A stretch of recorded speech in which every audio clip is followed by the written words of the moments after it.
Oil-based chemical compounds could be patented.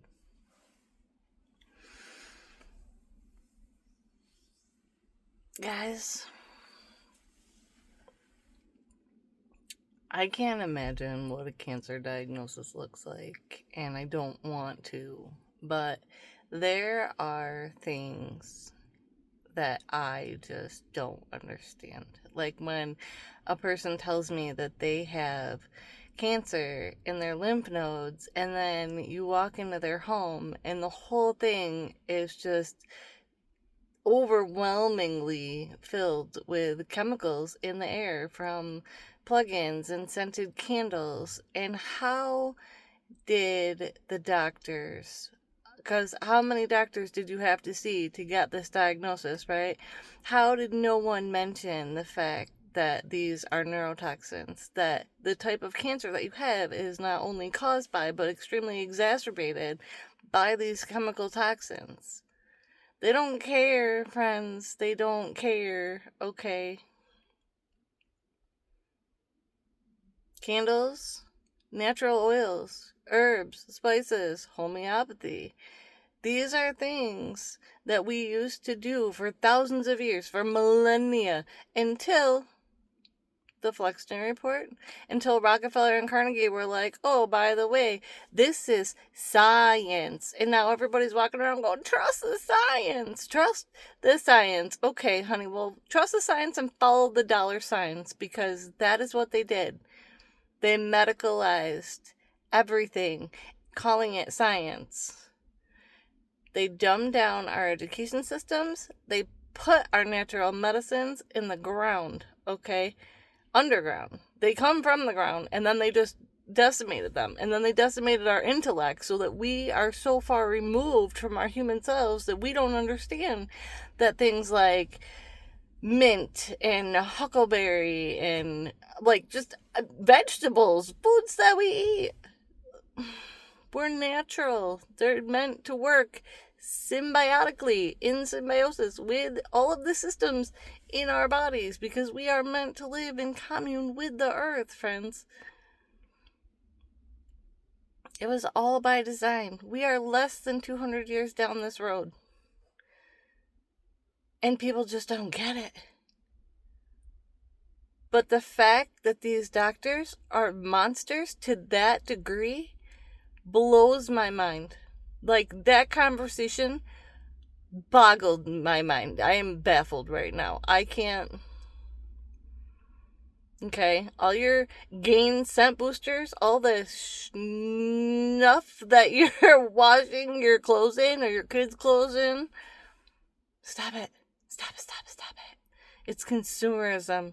You don't need to walk around smelling like laundry soap. It's the exact same way the Bath and Body Works was, oh, you gotta smell like this. No, you don't. Do you know why, perfumes are expensive? Real perfumes are natural oils, okay? Without so many chemicals. And it's why they last. And it's why, if you really want to smell nice, if you want to have, like, a fragrance, you put those oils on your pulse points. We know that, okay? It's, like, well, some of us know that because it's how it works, friends. Do you know what pheromones are? Pheromones are the natural scents that your body gives off. That's how we choose partners. It's how we know who is doing what, who's eating what, who's healthy and who's not, okay? All of those scents combine in your olfactory system, combines with your brain chemicals to go, oh, this is safe, that's not safe. That's also how we learned what was safe to eat and not eat.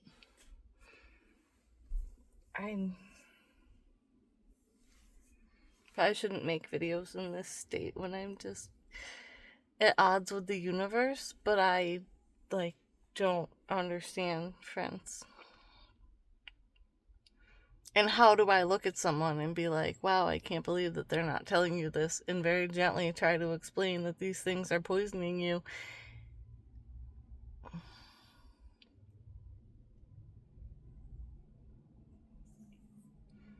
And do you care?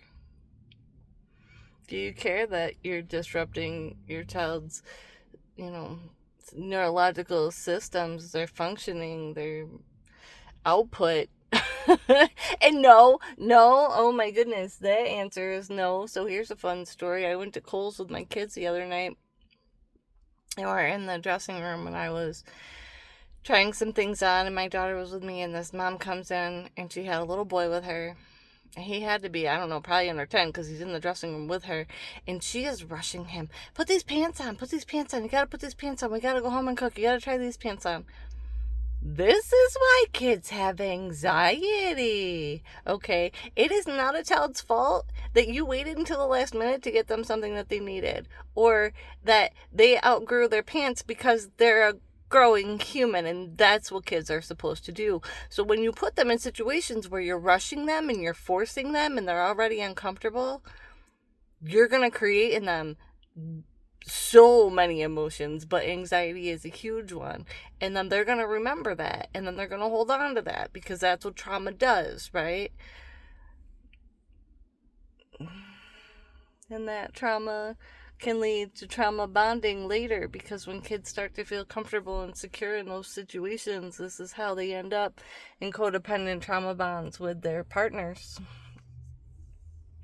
This is how we get that groupthink that leads to things like addiction cycles. It's all connected, friends. It's all connected. We are living so far outside the realm of like our actual humanity at this point, when people are like, oh, it's a matrix. That's not a joke. It is a matrix. It's a consumer driven nightmare. It's why we have so many pharmaceuticals. It's why the oncology projections for 2026 were like up $30 billion. It was all a game. So gross, friends. Anyways, baffled today. Just baffled.